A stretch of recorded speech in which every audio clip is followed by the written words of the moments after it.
I always thought my marriage was solid. I mean, Sarah and I had been together for over 5 years, and while there were typical bumps in the road, I truly believed we were a team. We had discussed our dreams of owning a house one day, and after saving for years, we were finally in a position to start looking. But that's when things started to feel off. It began with subtle changes in Sarah's behavior. She was always on her phone, texting and giggling at odd hours. I chalked it up to work stress, or maybe she was planning a surprise party for me. I wanted to trust her, and every time my gut twisted in discomfort, I pushed the feeling aside. After all, we had just gotten serious about house hunting, and I didn't want to rock the boat. One day, I came home early from work, planning to surprise her. I walked into our dimly lit living room to find her on the couch, her face illuminated by the glow of her phone. She shot up, her eyes wide, and hastily locked the screen. I could feel my heart racing as I asked her who she was texting. "Just work stuff," she replied a little too quickly. The way she avoided eye contact told me there was more to the story. When I started seeing our real estate agent, Kyle, more frequently than necessary, especially after I noticed Sarah had begun to dress up for these meetings, a sinking feeling settled in my stomach. We had chosen Kyle because he came highly recommended, but it quickly became evident to me that he was too friendly with her. I began to suspect something was brewing. Then came the day that shattered my world. I was out running errands when I decided to stop by our new potential home for a quick look. I had a spare key from our last visit, so I let myself in. What I saw made my heart drop. Sarah and Kyle, tangled up in each other on the living room floor, completely lost in the moment. It felt like someone had ripped my heart out and crushed it underfoot. The betrayal hit me like a freight train. I stumbled back out of the house and leaned against my car, feeling dizzy. Everything I thought I knew about my marriage was now a lie. I sat there, hands gripping the steering wheel, replaying the scenes in my mind. The laughter, the late nights, the secrets. Rage coursed through me, and I had to force myself to calm down. I couldn't confront her then, not in that state of anger. When I finally confronted Sarah that evening, it was an explosion of emotions. I wanted answers, but all I got were excuses. "It was just sex, it didn't mean anything," she said, her eyes darting away from mine. I could feel my blood boiling. "Just sex, with my real estate agent, in our future home," I shouted, the disbelief choking me. She tried to spin it as if it were my fault for being so busy with work and the house. "You were never around," she claimed, as if it justified her actions. I remember feeling numb as I stared at her, trying to process the words spewing from her mouth. I thought we were building a life together, and here she was betraying everything we had. I went through a whirlwind of emotions. Shock, anger, sadness, and finally a wave of acceptance washed over me. I realized I didn't want to be in a relationship where trust was shattered beyond repair. This wasn't the life I envisioned with her, and I wasn't sure how I could even begin to forgive. The next few days were a blur of pain and confusion. I started thinking about our future, our dreams of owning a home together. It was sickening to think she'd shared that dream with someone else. As I sat alone in our empty living room, the reality sunk in. I needed a plan, and it wasn't about saving my marriage anymore. It was about reclaiming my life. I made my decision. I was going to buy my dream house without her. I wanted her to feel the consequences of her actions, and I was ready to take control of my life again. It was time to show her that I wouldn't be the one left with nothing. I had so much to do, so many decisions to make and plans to put in place. But for the first time in a long time, I felt a sense of purpose emerging from the wreckage of my marriage. I was moving forward, and I was going to come out on the other side stronger than I'd ever been. With my decision made, I set out to create a master plan. I knew that if I was going to move forward with my life, I needed to make strategic choices, both emotionally and financially. I had been a passive participant in my marriage for too long, and now it was time to take charge. The first step was to gather information. I had to know what I was dealing with, not just my wife's infidelity, but also the financial implications of our situation. I started by carefully going through our accounts, tracking our assets and debts. I made copies of everything: bank statements, mortgage documents, and anything else that might come in handy. The more knowledge I had, the better prepared I would be for what lay ahead. Once I had a clearer picture, my next move was to reach out to a lawyer. I needed someone who could guide me through the legal maze of separating and starting anew. I chose a local attorney, Jessica, who specialized in divorce and property disputes. She was sharp, no nonsense, and immediately understood my situation. I told her about Sarah's affair and how I wanted to proceed with a clean break. She assured me that I had every right to fight for what was mine and even encouraged me to take the initiative in buying a house. In the meantime, I started looking at properties on my own. I wanted to find a place that felt like a fresh start, something that would symbolize my new chapter. I spent evenings scrolling through listings, jotting down notes, and dreaming about what my life could be like without Sarah. I imagined hosting friends, creating a home that reflected who I was without the shadow of betrayal hanging over me. However, I knew I had to deal with Sarah before I could fully embrace this new life. One evening, after I had started the house hunting process but before I made any purchases, I confronted her again. I had been avoiding deep discussions, but that time I felt compelled to lay everything out on the table. "Sarah, we need to talk," I said firmly, my heart racing. She looked up from her phone, her expression a mix of annoyance and surprise. "About us? What about us?" She shot back, her tone defensive. I took a deep breath, recalling the pain and betrayal. "I know about you and Kyle. You're not only cheating on me but lying about it. I can't do this anymore." Her reaction was predictable. She launched into a tirade, throwing accusations back at me. "You think you can just walk away? You're the one who was never there. I needed something more." "More than what? A loving husband," I retorted, my voice steady despite the storm of emotions within me. "You've made your choice, Sarah. I'm not going to be the fool who stays in a marriage built on lies." I could see the anger bubbling beneath the surface, but I felt a strange sense of calm. Confronting her was liberating. I was no longer the passive husband. I was asserting my right to be treated with respect. The days that followed were a blur of tension and avoidance. Sarah threw herself into her work, and I spent late nights working on my own plans. The disconnect between us grew wider, and while it hurt to see the remnants of our life together unravel, I also felt a sense of freedom.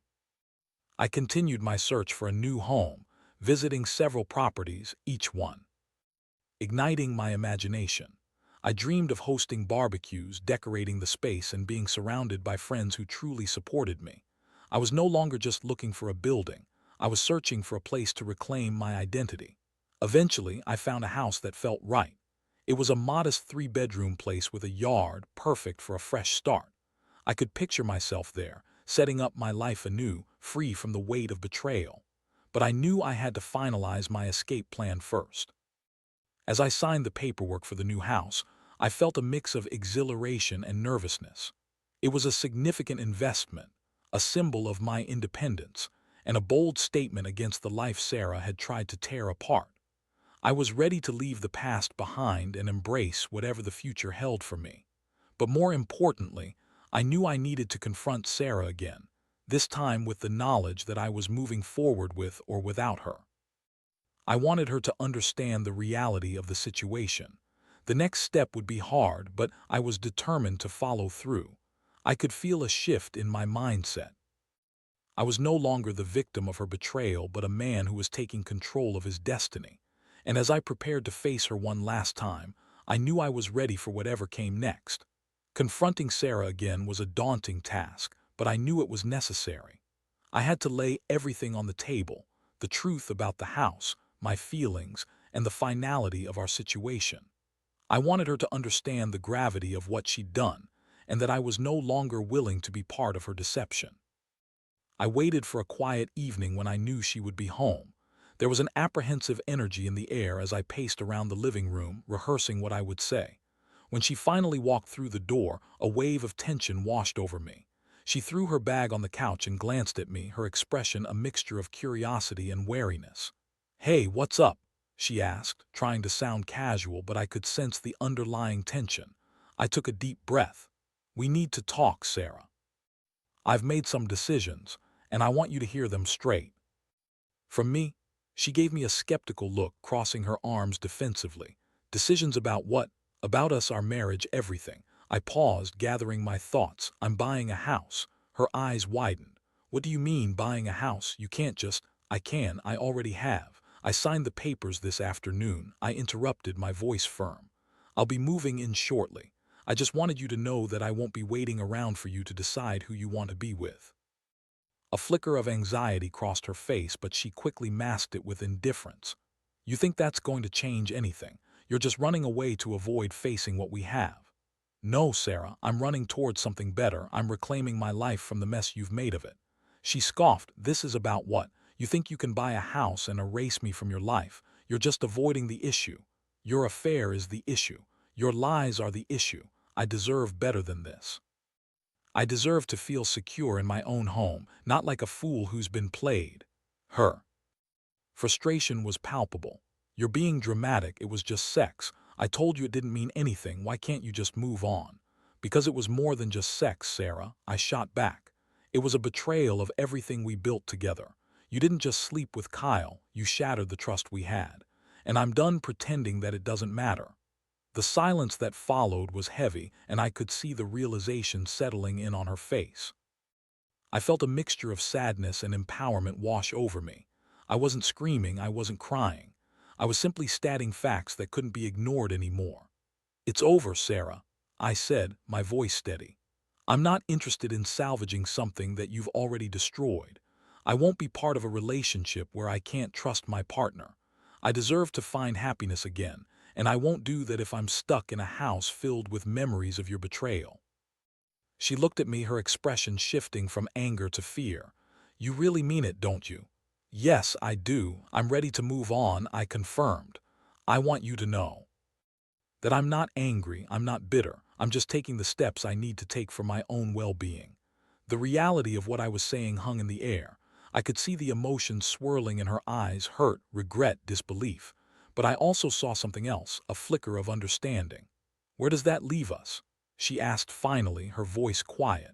I shrugged, trying to maintain my composure. It leaves us with a marriage that can't be salvaged. I'll be moving out, and we'll need to figure out the logistics of separating our lives. The house is mine now, and I'll be focused on making it my new home. You're really doing this, she said, her voice trembling slightly. Yes, I am, I replied. There was a palpable weight that lifted as I spoke those final words. I felt as if I'd unshackled myself from the chains that had held me back for so long. In the days that followed, the reality of my decision began to sink in. As I packed my things and prepared for the move, I felt a mixture of excitement and fear. I was stepping into the unknown. But it was a world filled with possibilities, something I hadn't felt in a long time. The emotional toll of the confrontation was still fresh, but I was resolute in my decision. I would carve out a new life for myself, one where I could dictate my happiness. I had finally taken a stand, and I refused to let Sarah's choices dictate my future any longer. As I filled boxes with memories of our life together, I felt a strange sense of liberation. It was as if each item I packed was a piece of the past that I was willingly letting go. I was ready to embrace a new beginning, as painful as it might be. I had spent too long feeling like a victim, and now it was time for me to become the author of my own story again. The next step was moving into my new home, and I couldn't wait to finally cross that threshold into the life I had envisioned for myself. I was on the brink of something incredible, and I was ready to face it head-on. The day of the move was surreal. I remember standing in the living room of my new house, surrounded by boxes and a palpable sense of anticipation. It felt like a blank canvas, waiting for me to paint my own life on it. I was filled with excitement and anxiety, but mostly, I felt a welcome sense of relief. Gone were the memories of betrayal and deception. I was ready to start anew. As I unpacked my belongings, I thought about the life I was building. Each item I pulled out felt like a step toward reclaiming my identity. I set up my favorite books on the shelves and arranged my limited furniture in ways that reflected my taste, not the compromises I had made for Sarah. This place was mine, and I could finally create a space that truly felt like home. That first week was a whirlwind. I didn't waste time letting the house become a home. I bought new decor, painted the walls, and even created a small garden in the backyard. My friends came over to help, and they were excited to see me in a better, more positive light. They could sense the transformation, and their support fueled my determination to embrace this change. But as I settled into my new routine, the emotional weight of the divorce process began to settle in. I had filed the paperwork and was now waiting for the legal proceedings to unfold. It was a strange feeling. Some days I felt liberated, while other days I experienced waves of sadness as I grappled with the end of my marriage. One evening, while unpacking and listening to music, my phone buzzed. It was a text from Sarah. "Can we talk? I think we need to sort things out."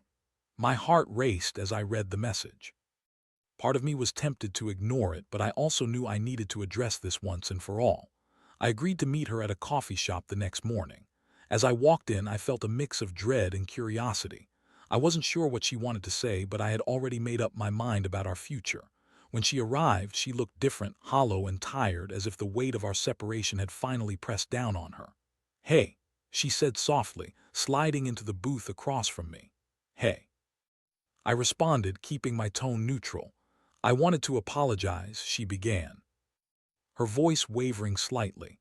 "I've had time to think, and I realize how much I've hurt you. I was selfish and reckless." I raised an eyebrow, surprised by her admission. "You think an apology can fix everything? You've shattered my trust, Sarah. I can't just forget about what you did." "I know," she said, looking down at her hands, "but I've been miserable without you. I made a huge mistake with Kyle, and I regret it every day." I felt a pang of sympathy, but I quickly reminded myself of why I was there. "You need to understand that this isn't just about your regret. It's about the fact that you chose to betray me. You didn't just mess up once, you went behind my back, and that's something I can't overlook." Her eyes filled with tears. I know it sounds like excuses, but I felt lost. I thought I was doing what I needed to feel alive again. I didn't mean for it to get out of control. I shook my head. "You had options other than cheating. You could have talked to me, but instead you chose to hurt me." I cawed. "Go back to that. I want to make it right," she pleaded. "Can't we just try again? We can go to counseling or something." I paused, feeling the heaviness of her words. The hopefulness in her tone stirred something in me, but I quickly quelled it. "You don't get it. I'm not interested in trying again. I'm moving forward. My life is focused on building something for myself, and I can't do that with you in the picture." She sighed, her shoulders slumping in defeat. "I understand if you can't forgive me. I just thought maybe we could start over." This was the moment I had been dreading and anticipating. "Sarah, I appreciate that you're feeling regret and that you're trying to reach out, but starting over isn't an option for me. I need to focus on healing and building a new life without you. I'm sorry, but we're done." Her face crumbled, and I felt a mix of compassion and resolve. I had made my choice, and it was time to stick to it. I wouldn't allow nostalgia or regret to sway me. As I left the coffee shop, I felt a weight lift off my shoulders. I had been firm in my decision, and while I knew it wouldn't be easy, I was finally free from the entanglements of my past. I was ready to forge my own path, unburdened by guilt or manipulation. In the weeks that followed, I settled into my new life. I made new friends, explored new interests, and even began dating again. It was exhilarating to feel desired and appreciated, and I enjoyed the thrill of getting to know new people. My heart was healing, slowly but surely. I also became more engaged with the house. I hosted dinner parties, filled my space with laughter, and invited friends to celebrate milestones with me. The house became a sanctuary, a place where I felt safe and empowered. But every so often, memories of Sarah would creep in, especially during moments of vulnerability. I had to remind myself of why I had made the choices I did. I wasn't just running away from my marriage. I was running towards a future filled with hope and opportunity. As summer began to approach, I felt a sense of optimism that I hadn't felt in a long time. The garden I planted flourished, much like my spirit. It was a reminder that growth often comes after painful endings. I knew I was on the right path, and that the journey ahead, while uncertain, was entirely mine. With each passing day, I felt more like the person I once was, confident, hopeful, and ready to embrace life's possibilities without looking back. And as I looked out at the blossoming flowers in my yard, I couldn't help but smile at the new beginnings that lay ahead. As the days turned into weeks, the initial thrill of my new life started to settle into a more stable routine. I had made significant strides in reclaiming my identity, and each day felt like a fresh opportunity. However, even amidst the excitement, the shadows of the past occasionally loomed. My interactions with Sarah had left a lingering emotional residue, a reminder of the betrayal that still stung. One Saturday afternoon, as I sat on my couch flipping through TV channels, I received a call from Jessica, my attorney. She had updates regarding my divorce proceedings. My heart raced as I answered, knowing this would be another step in severing the ties that bound me to Sarah. "Hey, I have some news," Jessica said, her tone professional. "The paperwork has been filed and we're waiting for the court date. However, I want to discuss your options regarding the division of assets." I leaned forward, anticipation building. "What do you mean by options?" "Given that you've purchased a new house, the court will likely consider that in the division of property. It's essential we prepare for any potential claims Sarah might make," she explained. I briefly froze at the thought of Sarah laying claim to my new life. What can she claim? Depending on your state's laws, she could argue for a portion of the house if it was purchased while you were still legally married. "It's crucial we gather evidence of your financial independence regarding the acquisition of the home," Jessica advised. An unsettling feeling bubbled up inside me. The idea of Sarah trying to stake a claim on my new beginning infuriated me. "So what do I do?" "Document everything. Gather proof that the funds for the house came from your personal savings and that you were not using any marital funds. I'll also need to draft a response in case she contests the purchase in court," Jessica instructed. I hung up the phone feeling a mix of determination and anger. I was not about to let Sarah derail my progress or take away what I had worked hard to achieve. It was time to prepare for battle, and I was ready. Over the next few days, I focused on gathering the necessary documents. I dug through bank statements and financial records, meticulously compiling everything to support my case. I even created a timeline of events surrounding the purchase of the house, ensuring that there was no room for Sarah to manipulate the narrative in her favor. As I organized my finances, I couldn't help but feel a surge of pride.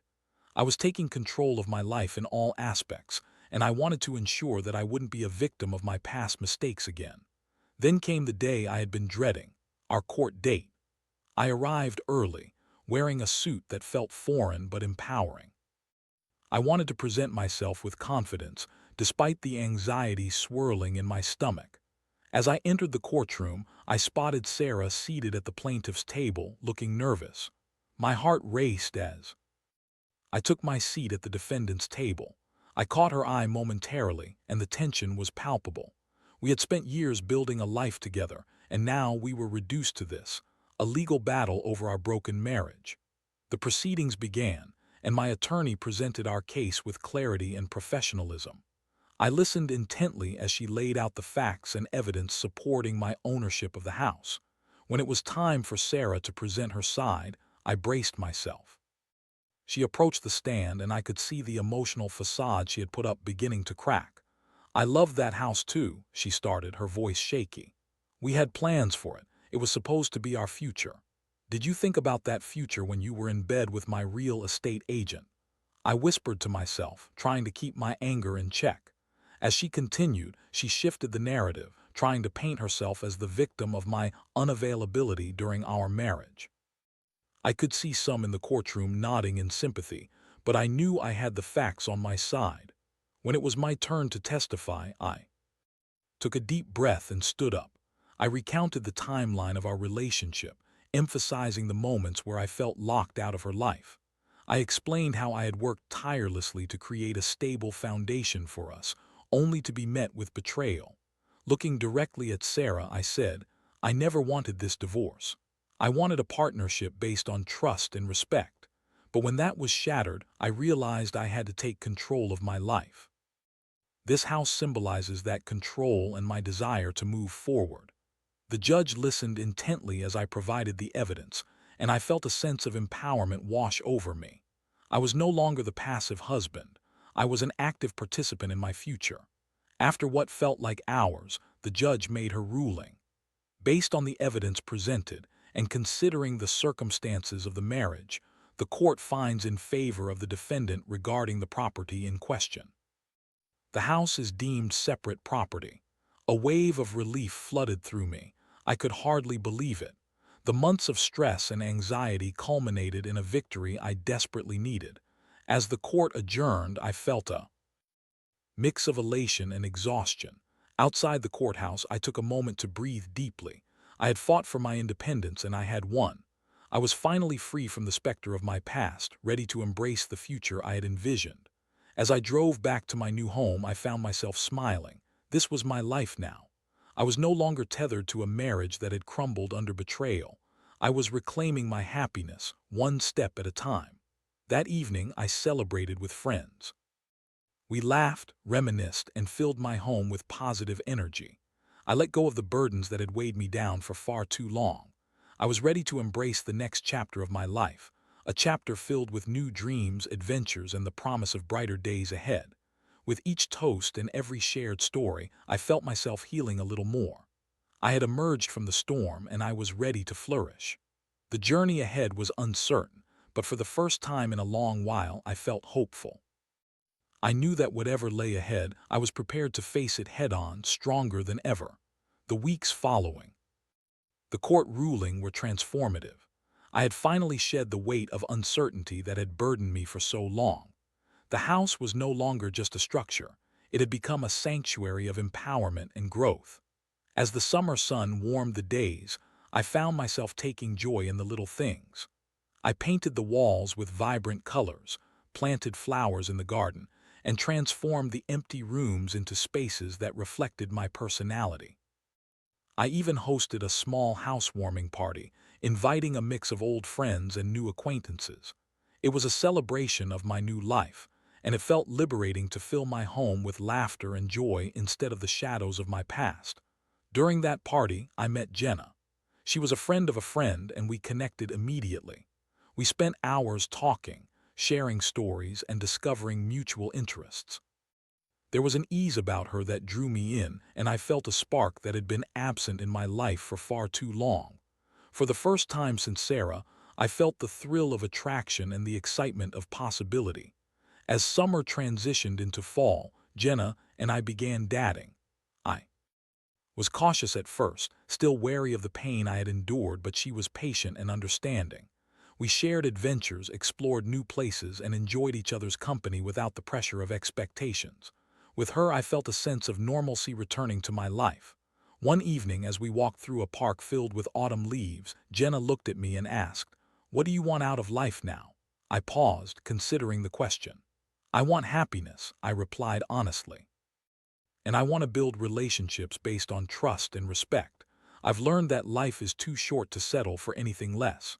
Her smile was warm, and I could see the understanding in her eyes. "You deserve that," she said softly. As I watched the sunset paint the sky in hues of orange and pink, I felt a sense of peace.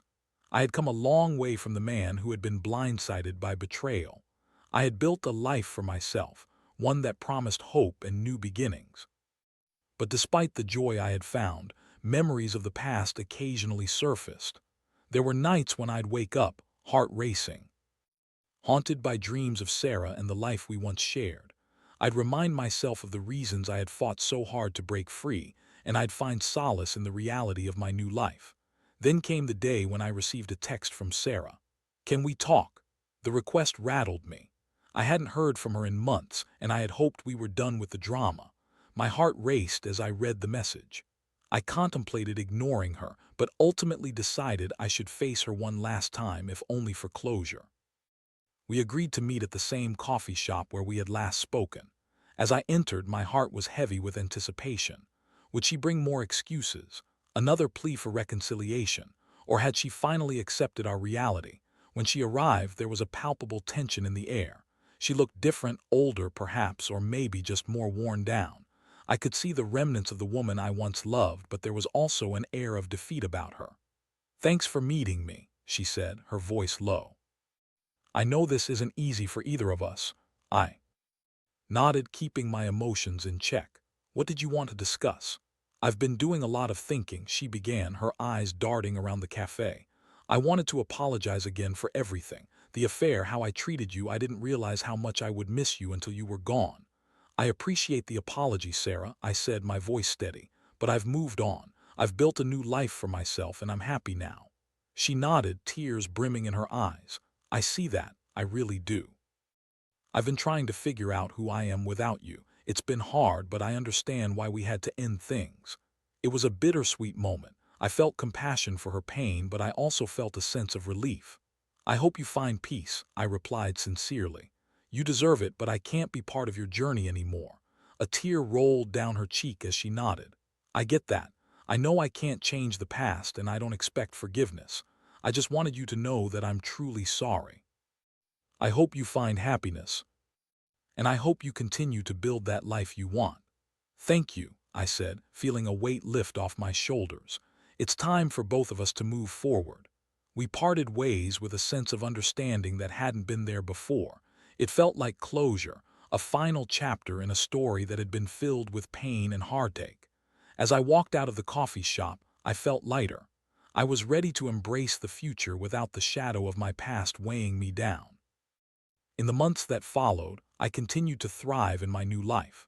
Jenna and I grew closer, and I began to cherish the moments we shared.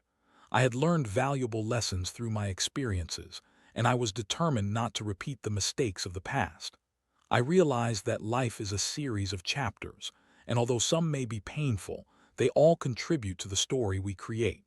I had endured heartbreak, but I had also discovered resilience and strength within myself.